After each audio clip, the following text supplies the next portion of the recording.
बारिश शुरू होगा फिर दिल्ली की समस्या वही होगी कि ज्यादा पानी छोड़ा जा रहा है। तो चाहे गर्मी का मौसम हो या बरसात का मौसम हो, दिल्ली की समस्या तो श्वेता जी मैं आपको एक बड़ी इंटरेस्टिंग बात बताती हूँ श्वेता जी। पिछली बार जब पानी छोड़ा जा रहा था हथनीकुंड बराज से, वो भी वाटर लेवल्स अवेलेबल थे। इन्होंने जो नए लॉ बनाए हैं भाजपा ने, उन्होंने एक ऑफेंस बना दिया है कि अब कोई बाढ़ क्रिएट करेगा तो उसको सजा होगी, क्योंकि इनको पता ही ऐसा कर सकते हैं।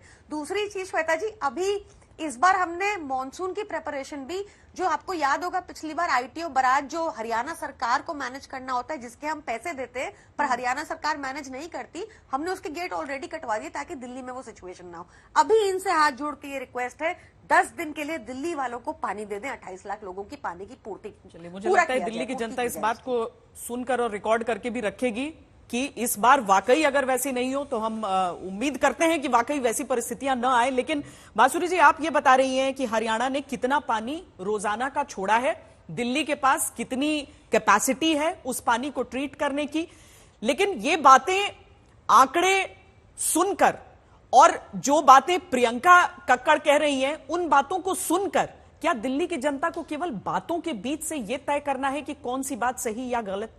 ये कैसे निर्धारित हो, कैसे तय हो कौन क्या कर रहा है? क्या बीजेपी उस डायलॉग के लिए तैयार है जिसकी बात प्रियंका कर रही है और कह रही है कि भूख हड़ताल पर बैठना पड़ गया है एक मंत्री को क्योंकि बात नहीं सुनी जा रही है? निराधार आरोप है श्वेता जी, और मैं इसीलिए विनम्र निवेदन करूंगी प्रियंका जी से कि इल्लीगल टैंकर माफिया के लिए हरियाणा से इस तरह नेशनल टेलीविजन पर पानी मांगना बंद करें, क्योंकि आप भी जानते हैं कि हरियाणा पर्याप्त पानी छोड़ रहा है। अगर दिल्ली में आप इल्लीगल टैंकर माफिया का ऑपरेशन रोक ले और वाटर वेस्टेज रोक ले तो ये जल संकट ना हो, क्योंकि ये प्राकृतिक संकट नहीं है, ये आम आदमी पार्टी की सरकार का बनाया हुआ संकट है अपने भ्रष्टाचार और इल्लीगल टैंकर माफिया को प्रोत्साहित करने के लिए। एक मिनट, मैं पूछना चाहती हूँ, जब दिल्ली में अगर पानी की किल्लत है तो ऐसा कैसा होता है कि इल्लीगल टैंकर माफिया के तहत पानी पहुंच जाता है? 100 MGD चोरी हो सकता है क्या बांसुरी जी? आप जस्टिफाई कर रही है इल्लीगल टैंकर माफिया? आप वकील हैं, पढ़ी लिखी हैं, भाजपा ही है, तो मैंने बहुत नहीं, आप बताइए, हमें 100 MGD की जरूरत है, हमें 100 MGD की जरूरत है। बहुत शांति से आपको सुना। प्रियंका जी, आपका सवाल स्पष्ट हो गया है, आपका सवाल स्पष्ट हो गया है, इसे जोड़कर बांसुरी जी अपने जवाब को पूरा करें जी। बिल्कुल बिल्कुल, देखिए ऐसा है, मैंने सारे आंकड़े आपके समक्ष रखे। आपके पास पानी को प्रोसेस करने की कैपेसिटी केवल 990 MGD है, 1050 MGD आपके पास आ रहा है। 40% से ज्यादा पानी जो है वो वाटर थेफ्ट या फिर यानी पानी की चोरी और वाटर वेस्टेज में चला जाता है, उसको तो आप रोकते नहीं हो। तो ज्यादा पानी आप किसके लिए मांग रहे हैं? इल्लीगल टैंकर माफिया के लिए। अच्छा, मुझे अपने बताइए, पानी की अगर किल्लत है तो इल्लीगल टैंकर माफिया, जिसको ये प्राइवेट टैंकर माफिया कहते हैं, जरा बताइए प्राइवेट टैंकर या इल्लीगल टैंकर माफिया से पैसे कैसे पानी पहुंच जाता है? मुझे बोलती हैं कि मैं दिल्ली की सांसद हूं, बिल्कुल हूं। आप जानती हैं, रोज दिल्ली जल बोर्ड से निवेदन करती हूं अपनी कॉन्स्टिट्यूएंसी में, अभी तक हाथ पैर जोड़कर 35 टैंकर में पहुंचा चुकी हूं। रोज दिल्ली जल बोर्ड के अधिकारियों के समक्ष निवेदन करती हूं, और ये उसी दिल्ली जल बोर्ड के कर्मचारियों पर दोषारोपण करते हैं। क्यों?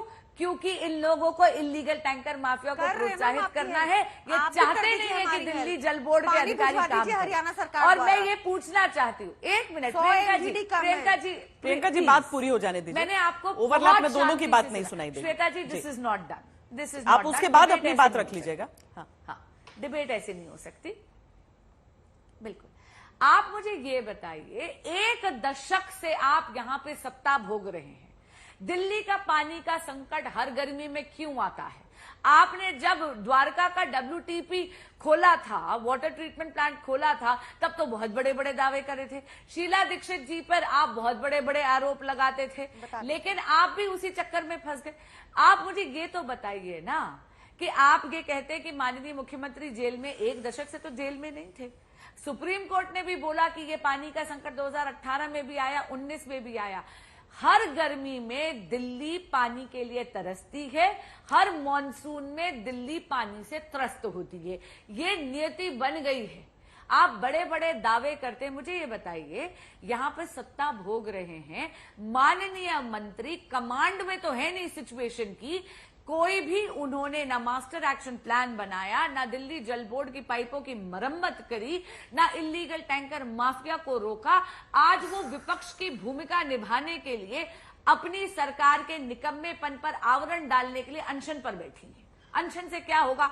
और मैं ओनिका जी से बिल्कुल सहमत है कि भाई आप कह रहे हैं आप अन्न छोड़कर खाली पानी पिएंगे, दिल्ली में तो पानी की तो किल्लत है। जी बोलिए प्रियंका जी। एक आंकड़ा में, एक श्वेता जी आपको एक आंकड़ा, आपकी बार बार पूछ रही है केंद्र सरकार क्या कहती है।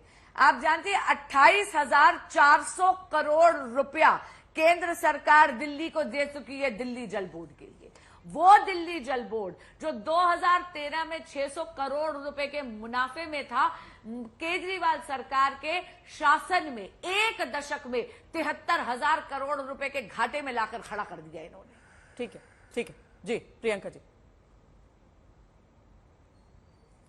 श्वेता जी, एक तो मैं बहुत स्पष्टता से और बहुत रिस्पॉन्सिबिलिटी से बांसुरी जी को ये बात बता रही हूँ कि जो काम हमने पिछले 10 साल में दिल्ली जल बोर्ड में किए हैं, जो इन्वेस्टमेंट्स हमने डीजेबी के तहत दिल्ली के लोगों के लिए की हैं, उसको इनकी भाजपा लॉसेस बता रही है और यहाँ पे वो भी उस बिना पुष्टि किए बात अपनी रिपीट कर रही है। दूसरी चीज, बांसुरी स्वराज जी ने खुद ही स्वीकारा कि 1994 में एग्रीमेंट हुआ था और उसके तहत पानी मिल रहा है। हम अपर यमुना रिवर बोर्ड को, भाजपा की सरकारों को हर जगह निवेदन कर चुके हैं कि इसको रिवाइज किया जाए, क्योंकि दिल्ली की आबादी अब बहुत बढ़ गई है। तीसरी चीज, 2018 के हिसाब से अपर यमुना रिवर बोर्ड ने एक 1005 MGD पानी हरियाणा से दिल्ली का शेयर अलॉट किया था, वो हमें आ नहीं रहा।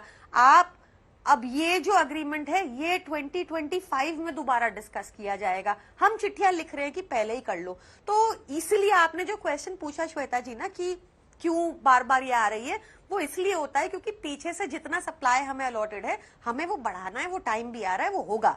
हम अपनी तरफ से जो जो कर सकते हैं वो हम दिल्ली में कर रहे हैं। दिल्ली का स्ट्रक्चर जिस तरह है ज्योग्राफिकली, जितना पॉसिबल है श्वेता जी, आई एश्योर यू हम कर रहे हैं। बट मैं फिर वही कहूंगी, क्योंकि नेशनल टीवी पे मुझे बात कहने का मौका मिल रहा है और एक सांसद से ये बात कहने का मौका मिल रहा है कि आप जो कहना है कह लीजिए। आपको कहना है कि हम भ्रष्ट हैं, हमने काम नहीं किया, अरविंद केजरीवाल जी खराब व्यक्ति हैं, मैं खराब हूं, जो कहना है कह लीजिए। पर अभी 9 दिन के लिए, एग्जैक्टली 9 दिन के लिए, क्योंकि 30 जून को मॉनसून एक्सपेक्टेड है, 9 दिन के लिए हरियाणा सरकार से हमें पानी दिलवा दें, चाहे वो हिमाचल से आने वाला हो, चाहे पंजाब से आने वाला हो, चाहे हरियाणा हमारे हिस्से का देना चाहती हो, किसी भी तरीके से आप हमें 9 दिन के लिए पानी दिलवा दीजिए।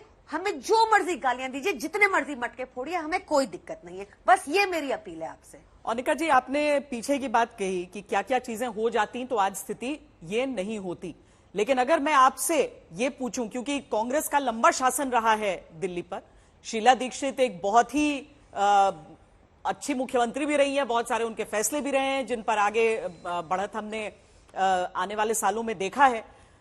कुछ आरोप भी रहे थे, वो सारी चीजें एक तरफ हम रखते हैं, लेकिन ये समझाइए कि आपकी नजर में इस समय ऐसे संकट से उबरने का तरीका क्या है? क्या दिल्ली यहां से केवल वो 10 दिन का गैप जो कह रही है प्रियंका जी, जिसे फिल कर दिया जाए मॉनसून के आने तक, तो सब कुछ सुलझ जाएगा? यही बेहतरीन क्वेश्चन है श्वेता जी, और यही शो में होना चाहिए। इसका ऑल्टरनेटिव क्या है, आखिर में हल कैसे निकलेगा? देखिए, आपने दोनों की बातें सुनी, ultimately it boils down to big zero. सवाल ये होता है, माना प्रियंका जी ने कहा कि हमने काम किया, हमने बहुत पैसे लगाए, इम्प्रूवमेंट की, लेकिन श्वेता जी उसका आउटपुट तो जीरो है ना। आप ज्योग्राफिकली ब्लेम करते हैं दिल्ली को, आपको पता ही समस्या है, आपको नेबरिंग स्टेट भी हेल्प करेंगे, अल्टीमेटली आप ही को तो करना है ना। आपका जो पैसा लगाया हुआ या तो वो व्यर्थ गया, टैंकर माफिया अभी भी वहीं खड़ा है, लीकेज भी अभी उतनी खड़ी है, या तो आप काम उतने चुस्ती फुर्ती से कर नहीं रही। तो एटलीस्ट अगर आप काम कर रहे हैं तो और तेजी से करते। मैंने कहा ना, एजुकेशन हेल्थ इतनी बेहतरीन आप कहते हैं, तो आप इसको भी अच्छा करके दिखा दीजिए, आपको एक मुकुट और लग जाएगा। सवाल यहाँ पर ये आता है श्वेता जी कि डायलॉग नहीं है, कोऑर्डिनेशन नहीं है, ये काम तो मिलके करना ही होगा। माना हिमाचल ने भेज दिया, आप हरियाणा दे, पंजाब दे, लेकिन एक लेवल तक बाकी स्टेट भी दे पाएंगे श्वेता जी। अल्टीमेटली दिल्ली को अपनी rain water harvesting, leakage, water mafia, अपना समस्या का हल अपने आप ही ढूंढना पड़ेगा। तब जाके हम आरोप लगा सकते हैं कि फलाने स्टेट हमें मदद नहीं करते। जब आपके अंदर कमियां हो, आपके अंदर ड्रॉबैक्स हो, तो आप किस मुंह से हाथ जोड़ें या आप अनशन में जाएं, रिजल्ट आपको नहीं मिलने वाला। और दिल्ली की जनता को इमोशनल ब्लैकमेल अब हम नहीं कर सकते। देखिए बहुत साल वो भुगत चुके हैं, ईयर आफ्टर ईयर हम यही कहते रहे, हाथ जोड़ के विनती कर रहे हैं, अब विनम्रता से बोल रहे हैं, आप लाउडली बोले, ब्लेम दें, सोल्यूशन तो फिर भी नहीं निकला। एंड ऑफ द रिजल्ट ये है श्वेता जी, लीकेज पे वॉर फुटिंग में काम होनी चाहिए, और वो समर्स में नहीं, राउंड द ईयर 24/7 समस्या। देखिए पानी के बिना आप क्या ही काम कर सकते हैं, ना वेस्टेज हो। हम पहले शीला जी के टाइम में से no to plastic, plant more trees, कितने वो मुहिम चलाए, दिल्ली को हरा बनाया, बहुत से ऐसे प्रोजेक्ट चलाए।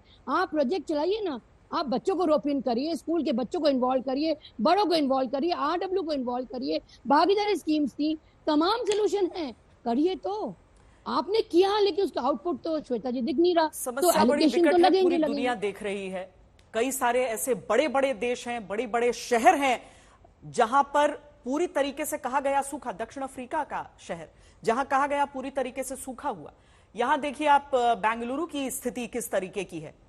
नहीं चाहते हैं कि दिल्ली की स्थिति वैसी रहे, तो फिर एक तरफ वो पार्टी जहां पर दिल्ली की जनता ने 7 के 7 सांसद उनकी झोली में लगातार तीसरी बार डाले, दूसरी तरफ वो पार्टी जो राज्य में शासन कर रही है, जो लगातार बार बार एक बहुत लंबे मार्जिन से जीतती है। दिल्ली की जनता यही चाहेगी, देश की जनता यही चाहेगी कि इसमें कम से कम एक साथ मिलकर कोई एक समाधान जरूर रहे। हम उम्मीद करते हैं जल्द से जल्द ऐसा कुछ होगा। बहुत बहुत धन्यवाद आप सबका। कोशिशें अगर आप कह रहे हैं कि आपकी तरफ से की जा रही हैं तो वो जारी रहे, संवाद रहे और दिल्ली आबाद रहे।